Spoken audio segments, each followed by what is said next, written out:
Good evening to all of you, my YouTube channel.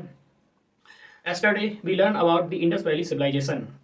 I hope you enjoyed the previous class and this is the second part of Indus Valley civilization. चलिए जल्दी से start करते हैं, इसको complete कर लेते हैं. Indus valley civilisation, Harappa सभ्यता को हम लोग समझ रहे थे. इसकी सबसे पहले इकोनॉमी देख लेते हैं. इकोनॉमी की अगर बात की जाए तो एग्रीकल्चर और पशुपालन, एनिमल हस्बेंड्री दोनों हुआ करते थे. एग्रीकल्चर भी खूब हुआ करती थी और एनिमल हस्बेंड्री भी खूब हुआ करती थी. ठीक है, लेकिन एक बात आपको ध्यान रखनी है कि वहाँ गाय का उल्लेख नहीं था, काऊ का उल्लेख नहीं था. ठीक है, ये केवल प्रीलिम्स के लिए. ठीक है, और बेसिकली जो ये सिलेबस है वो प्रीलिम्स में ही आता है, मेंस में नहीं आता है. ठीक है, शिल्प उद्योग का उल्लेख मिलता है, व्यापार वाणिज्य का उल्लेख मिलता है. व्यापार वाणिज्य होता है तो क्या, नगरीकरण होता है, शहरीकरण होता है. ठीक है, इसको आगे विस्तार से देखते हैं. फसलें देख लेते हैं. फसलें तो कुछ फसलें हैं जिनका उल्लेख मिलता है, जैसे कि गेहूं हुई, जौ हुआ, धान, सरसों, कपास इत्यादि. गेहूं, जौ, कपास, सरसों इत्यादि फसलों का उल्लेख देखने को मिलता है और इन सभी फसलों में गेहूं मुख्यतः मानी जाती है. सबसे ज्यादा प्रधान मात्रा में गेहूं का, व्हीट का ही उत्पादन किया जाता था. ठीक है, जुताई की यद्यपि तकनीकी से ये लोग परिचित थे लेकिन लोकप्रिय नहीं थी उस समय. जुताई की तकनीकी, इसका मतलब है हल, इससे ये लोग परिचित तो थे लेकिन इस समय तक ये बहुत ज़्यादा लोकप्रिय नहीं हो पाई थी, बहुत बड़े पैमाने पर प्रयोग नहीं हुआ करता था. ठीक है, शिल्प उद्योग की अगर बात करें तो बर्तन उद्योग देखने को मिलता है. बर्तन उद्योग के अंतर्गत नाना प्रकार के बर्तनों को बनाया जाता है, चाहे वो मृदभांड के हों या फिर किसी धातु के हों. ठीक है, प्रस्तर शिल्प को देखने को मिलता है. प्रस्तर शिल्प का मतलब है, प्रस्तर होता है पत्थर. ठीक है, तो पत्थर से बहुत प्रकार की मूर्तियां बनती हैं, बर्तन बनते हैं. ठीक है, नक्काशियां होती हैं, बहुत सारी चीज़ें बनती हैं. टेराकोटा मूर्तियां देखने को मिलती हैं. टेराकोटा जो मिट्टी में बर्तन या मूर्तियां बनाई जाती हैं और उनको फिर अग्नि देकर उनको पका लिया जाता है. ठीक है, तो इन्हें टेराकोटा कहते हैं. गोरखपुर में काफ़ी ज़्यादा टेराकोटा होता है. वन डिस्ट्रिक्ट वन प्रोडक्ट के अंतर्गत गोरखपुर में टेराकोटा की बात होती है. धातु शिल्प से परिचित थे. धातु शिल्प यानी कि धातुओं को मिलाकर एक नई धातु मिला लेना, ठीक है, बना लेना. इन सभी चीज़ों से ये लोग परिचित थे, इंडस वैली सिविलाइजेशन के लोग. कौन कौन धातु से परिचित थे, जैसे कि सोना हुआ, गोल्ड हुआ, चांदी हुई, तांबा हुआ, कांसा हुआ, पीतल हुआ. सोना, चांदी, तांबा, कांसा, पीतल, इन सभी चीज़ों से परिचित थे. खूब इन सब धातुओं का व्यापार हुआ करता था. लोहे का साक्ष्य देखने को नहीं मिलता है. लोहे का साक्ष्य देखने को नहीं मिलता है. ये क्वेश्चन आ भी चुका है. ठीक है, यूपी पीसीएस में भी आ चुका है, साथ ही साथ यूपीएससी में भी आ चुका है. लोहे की खोज वैदिक काल में हुई थी, वो भी वैदिक काल में, उत्तर वैदिक काल में. ठीक है, अब कांसा जो था, कांसा कैसे बनता था, इसमें तांबा और जस्ता मिलाते हैं. तांबा और जस्ता मिलाकर के कांसा बनता था. पीतल बनती थी, तांबा में टिन मिला देते थे तो पीतल बन जाती थी. इसका मतलब ये निकलता है कि हड़प्पा सभ्यता के लोग धातु मिश्रण से भी परिचित थे. विभिन्न प्रकार की धातुओं को मिलाकर एक नवीन धातु पैदा करना. ठीक है, व्यापार वाणिज्य को देख लेते हैं तो वार्टर सिस्टम था. मतलब जैसे कि आज जो करेंसी है, रुपया या फिर डॉलर, उस समय ये करेंसियां नहीं हुआ करती थी. ठीक है, बार्टर सिस्टम, वस्तु से ही लेन देन होता था. एक वस्तु के बदले दूसरी वस्तु आदान प्रदान की सहायक होती थी. आंतरिक व्यापार भी होता था, बाह्य व्यापार भी. आंतरिक व्यापार में जिस क्षेत्र में ये लोग रहते थे उस क्षेत्र में. बाह्य व्यापार में एक्सपोर्ट इम्पोर्ट का काम, जैसे बेबीलोन के साथ है, पर्सिया के साथ है, कुछ मात्रा में सेंट्रल एशिया के साथ भी है. भारत के कुछ राजस्थान, गुजरात के क्षेत्र हैं, दक्षिण भारत का क्षेत्र है, उनके साथ भी. ठीक है, अब जैसे कि इनके कुछ साक्ष्य देख लेते हैं कि कच्चा माल ये लोग मंगाया करते थे और आयात कहाँ से करते थे. जैसे कि सोना है, गोल्ड ये अफगानिस्तान से मंगाते थे, फारस से मंगाते थे. फारस यानी कि ईरान, और दक्षिण भारत से, क्योंकि दक्षिण भारत में भी कोला जैसी सोने की खानें हैं. ठीक है, चांदी का ये आयात करते थे अफगानिस्तान से, ईरान या फारस, वही बात. ठीक है, शिलाजीत आपको पता है, शिलाजीत को हिमालय से मंगाया करते थे. आज भी हिमालय में काफ़ी मात्रा में पैदा होती है. सॉरी. सैल खड़ी की बात करें तो राजस्थान हुआ, गुजरात हुआ, बलूचिस्तान. ठीक है, ये पाकिस्तान का जो बलूचिस्तान है यहाँ से मंगाया करते थे. एक साक्ष्य मिला है, मेसोपोटामिया का उस समय शासक था सारगोन. कैसे पता चला, मेलुहा में एक मृदा का अभिलेख मिला है. मेलुहा एक जगह है. ठीक है, वहां पर एक मृदा का, एक मिट्टी का अभिलेख मिला हुआ है जिसमें सारगोन नामक एक शासक का, एक रूलर का नाम उल्लिखित है. ठीक है, और ये शासक मेसोपोटामिया का था उस समय का. ठीक है, तो इसका मतलब ये है कि हमारा इसके साथ भी व्यापार होता था. हड़प्पा सभ्यता का ट्रेड इसके साथ भी होता था. ओके, राजनीतिक व्यवस्था की बात करें, पॉलिटिकल सिस्टम की बात करें तो अलग अलग थिंकर हैं और उन लोगों ने अलग अलग बताई है. हालांकि आपको थिंकर याद नहीं करना है, ना यहाँ थिंकर याद करना है, ना यहाँ पर थिंकर याद करना है. बस समझ लेना कि किसने क्या कहा. हंटर एक है, हंटर इतिहासकार. तो हंटर ने कहा कि जो राजनीतिक व्यवस्था थी जनतांत्रिक थी. जनतांत्रिक का सीधा मतलब है डेमोक्रेटिक. ठीक है, डेमोक्रेटिक, जैसे कि आज लोकतंत्र होता है, उस समय भी लोकतंत्र होता था। मैके ने कहा कि जनप्रतिनिधि व्यवस्था थी, लोग अपने प्रतिनिधियों को चयन करते थे और उनको जाकर भेजते थे और वो उनकी नुमाइंदगी करते थे, उनकी रिप्रेजेंट करते थे। ये भी लोकतंत्र के ही समीप आ जाता है।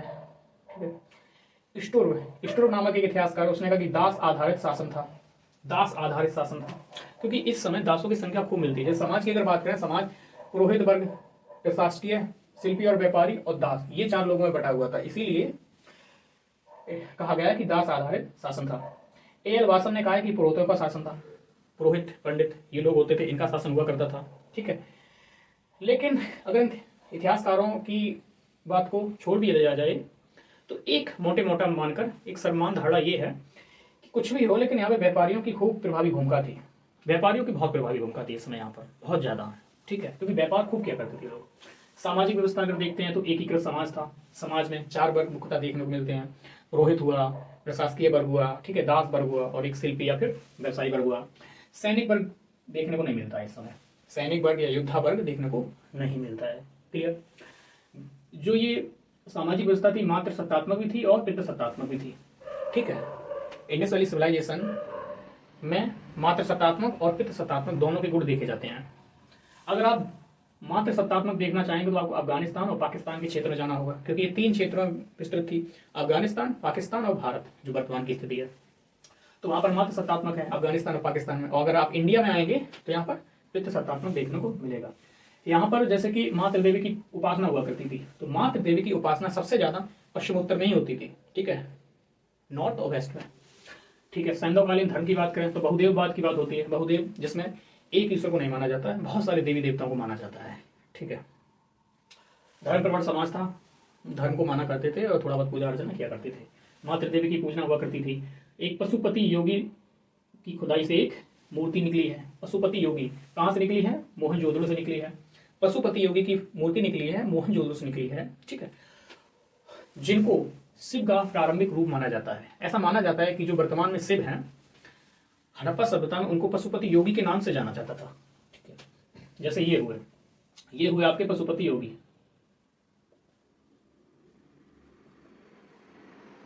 ठीक है, इनसे संबंधित क्वेश्चन क्या आता है? ये क्वेश्चन आ भी चुका है कि पशुपति योगी की जो मूर्ति है, जो उल्लेख है, कहाँ मिला? तो हड़प्पा सभ्यता, मोहनजोदड़ो नामक स्थल पर मिला, पहली।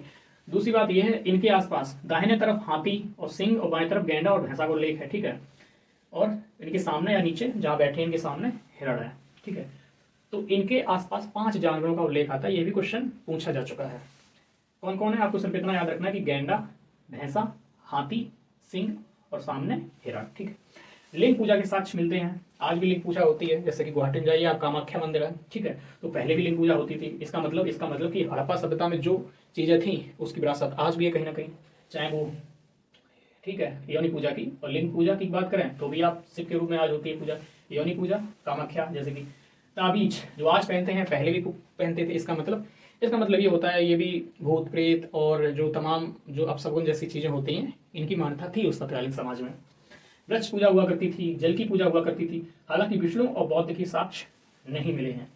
जो आपका ओम है, इसकी पूजा होती थी, इसके साक्ष्य मिले हैं। जो आपका स्वास्तिक है, इसके साक्ष्य मिले हैं। और ये हिंदू धर्म के तो आधार हैं, आज भी है। ठीक है, कुछ इसी से संबंधित फैक्ट्स और हैं। अंत्येष्टि की बात करें, यानी कि अंतिम संस्कार, मृत्यु के बाद, तो दफनाया भी जाता था और दाह संस्कार भी किया जाता था। जैसे कि सामी धर्म की बात करें, यहूदी, ईसाइयत और इस्लाम में दफनाया जाता है, और हिंदू धर्म या सनातन धर्म में दाह संस्कार यानी जला दिया जाता है। तो ये दोनों ही बातों का उल्लेख मिलता है। ठीक है, और सर्वाधिक जो लोकप्रिय थी वो दाह संस्कार थी, जैसे कि हमारे समाज में जो सर्वाधिक लोकप्रिय है। ध्यान रखना, एक भी मंदिर का साक्ष्य नहीं मिला है पूरी हड़प्पा सभ्यता में या पूरी इंडस वैली सिविलाइजेशन में। एक भी टेम्पल का साक्ष्य नहीं मिला है, मंदिर का साक्ष्य नहीं मिला है। मोहनजोदड़ो सर्वाधिक जनसंख्या रहा करती थी यहाँ पे। पूरी व्यवस्था की बात करें तो सबसे ज्यादा जनसंख्या पॉपुलेशन रहती थी मोहनजोदड़ो में। ठीक है, सार्वजनिक नालियां हुआ करती थी, घर हुआ करते थे, घर के किनारे किनारे सार्वजनिक नालियां थी जो सरकार बनवाती थी, बड़ी बड़ी नालियां होती थी, और उन नालियों को नगर के जो मुख्य नाला होता था उससे जोड़ते थे और बाहर जाकर पानी निकल जाता था। ठीक है, सड़कें जो हुआ करती थी वो समकोण पर काटा करती थी, सीधी सीधी होती थी, ग्रिड रूप में बनी थी, जैसे कि आज देखने को मिलती हैं। स्तंभों से ये लोग परिचित थे। ठीक है, छतों से परिचित थे। कई इनकी इमारतें थी 2 मंजिला तक भी देखने को मिलती हैं उस समय। मेहराव से ये परिचित थे। अलंकरण का अभाव था। इन्होंने खूब बनाई, इमारतें भी बनाई, 2-2 मंजिल भी बनाई, ठीक है, स्तंभों से परिचित थे, मेहराब से परिचित थे, लेकिन इन्होंने अलंकरण पर बल नहीं दिया, ठीक है, इन्होंने सौंदर्यता पर बल नहीं दिया, बल्कि इन्होंने व्यवस्था पर बल दिया कि ठीक होनी चाहिए व्यवस्था। अब कुछ पतन के कारण अगर देख लेते हैं तो मैंने यहाँ पर भी आपको बताया है कि इनमें जो इतिहासकार हैं इनको आपको याद नहीं करना है, ठीक है। हाँ, अगर वनडे एग्जाम है दे रहे हैं आप तो याद कर सकते हैं, क्योंकि उसमें कई बार पूछ लेता है। पतन के कारण की बात करें तो मार्शल एक इतिहासकार, उसने कहा कि बाढ़ के कारण बहुत ज़्यादा बाढ़ आ गई और सभी लोग बह गए और बहुत सारे लोग छोड़कर चले गए, पलायन कर गए, वहाँ से कूच कर गए, जो भी है। जैसे कि आपने जो मोहनजोदड़ो ऋतिक रोशन की मूवी आई थी, तो उसमें हड़प्पा सभ्यता के पतन का कारण बाढ़ को ही बताया गया था, उसी को बाकायदा दिखाया गया उसमें। कुछ लोग कहते हैं कि आर्यों का आक्रमण हुआ है। व्हीलर ने कहा कि आर्य जब आए थे तो ऐसे साक्ष्य मिलते हैं कि उन्होंने यहाँ पर एक तत्कालीन जो सभ्यता थी उस पर अटैक किया था, उसको समाप्त कर दिया था, ठीक है। तो उनका आर्यों का आक्रमण हुआ इसलिए व्हीलर ने कहा इसलिए समाप्त हो गई। मार्शल ने कहा कि बाढ़ आ गई थी इसलिए। जलवायु परिवर्तन, क्लाइमेट चेंज, आर्लस्टाइन इतिहासकार कहते हैं कि क्लाइमेट चेंज हो गया था उस समय। आज बात चलती है क्लाइमेट चेंज से दुनिया परेशान है और बहुत मुश्किलें बढ़ती जा रही हैं, लेकिन उस समय ये बात कह रहे हैं कि आर्लस्टाइन की क्लाइमेट चेंज हो गया था। कोई कह रहा है कि प्रशासनिक शिथिलता आ गई थी, तो मार्शल कह रहे हैं प्रशासनिक शिथिलता आ गई थी जिससे कि राज्य में अराजकता का माहौल हो गया था और फाइनली सब लोग पलायन कर गए इधर उधर। जैसे अफगानिस्तान है, अफगानिस्तान में क्या है, प्रशासनिक शिथिलता ही तो है, अराजकता है, सभी लोग भाग रहे हैं, कोई यूरोप जा रहा है, कोई अमेरिका जा रहा है, कोई इंडिया आ रहा है, कोई कहीं और जा रहा है। महामारी कैनेडी इतिहासकार कहते हैं कि महामारी आ गई थी, जैसे कि कोविड-19 आया। हालांकि इस समय इतनी ज़्यादा तकनीकी है कि हमने उससे बचाव कर लिया अपने आप का, ठीक है, लेकिन उस समय ये तकनीक नहीं थी जो वैक्सीन जैसी चीज़ें बन पाएँ। तो कोई कहता है महामारी आ गई कैनेडी ने, तो ऐसे चले गए। एक वो देल्स ने कहा कि भूकंप आ गया था, और गुरदीप सिंह जो इंडिया के हैं उन्होंने कहा कि मरुस्थलीकरण हो गया था। जो सरस्वती नदी थी और सिंधु नदी थी, इनमें पानी आना बंद हो गया था, इनका पानी का मोड़ मुड़ गया था, ऐसा कुछ कहते हैं। उसके बाद में पानी आने नहीं पहुंचा तो मरुस्थलीकरण हो गया, उत्पादन नहीं हुआ, अंततः इनको यहाँ से पलायन करना पड़ा। कुछ और देख लेते हैं प्रमुख स्थल कौन कौन से। एक धौलावीरा है, बनावली है, सुरकुर्दा है, लोथल है, कालीबंगा है, चनूदड़ो है, ठीक है, सुतका गंडोर है। इनको देख लेते हैं थोड़ा सा। धौलावीरा, बनावली, सुरकोटदा, लोथल, कालीबंगा, चनूदड़ो और सुतका गंडोर, ये देख लीजिएगा। अगर इन्हें देखा जाए तो इनमें जो धौलावीरा है वो आपके गुजरात राज्य में पाया जाएगा, गुजरात राज्य में पाया जाता है। RS विष्णु ने इसकी खोज की। इसमें 2-3 चीजें इंपॉर्टेंट हैं। पहला, जल निकासी की व्यवस्था, ठीक है, जल निकासी का जो प्रबंधन था बहुत बेहतर था। और एक जलकुंड भी मिला है, क्योंकि धौलावीरा गुजरात के कच्छ के क्षेत्र में है, वहाँ पे बारिश नहीं होती है, पानी नहीं होता है, तो जलकुंड बनाया गया था। एक साइन बोर्ड का भी साक्ष्य मिलता है, ठीक है। बनावली की बात करें तो बनावली आपका हरियाणा में है, हरियाणा के हिसार में। मनका बनाने का कारखाना मिला है और जौ के साक्ष्य मिले हैं। सुरकोटदा की बात करें तो गुजरात में है, ये भी घोड़े की हड्डियां मिली हैं। लोथल की बात करें जो भोगवा नदी पर है, ये भी गुजरात में ही अवस्थित है। बंदरगाह के साक्ष्य मिले, और वो भी आर्टिफिशियल, कृत्रिम, यानी मानव द्वारा निर्मित बंदरगाह के साक्ष्य मिले हैं। चावल की भूसी देखने को मिली है। और शतरंज खेल, सोचिएगा जो आज शतरंज खेल इतना लोकप्रिय है, ये आज के 4,500 से 5,000 साल पहले भी खेला जाता था हड़प्पा सभ्यता में। कहाँ पे मिले? लोथल में। कालीबंगा की बात करिए, राजस्थान में है, यहाँ लकड़ी का हल मिला, ठीक है, ऊँट की हड्डियां मिली और अग्नि वेदिकाएं मिली। इसका मतलब कि उस समय यज्ञ वगैरह लोग किया करते थे। अब कारण कुछ भी हो सकते हैं, चाहे वो धार्मिक हो या फिर वैज्ञानिक हो।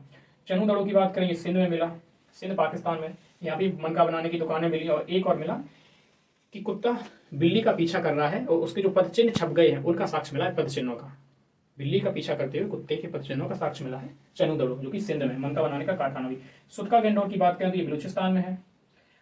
हड़प्पा और बेबीलोन के बीच में व्यापार को दर्शाता है। ये कहता है कि बेबीलोन और हड़प्पा के बीच में खूब व्यापार हुआ करता था। आशा करता हूँ आपको ये क्लास पसंद आई होगी। एंजॉय करिए।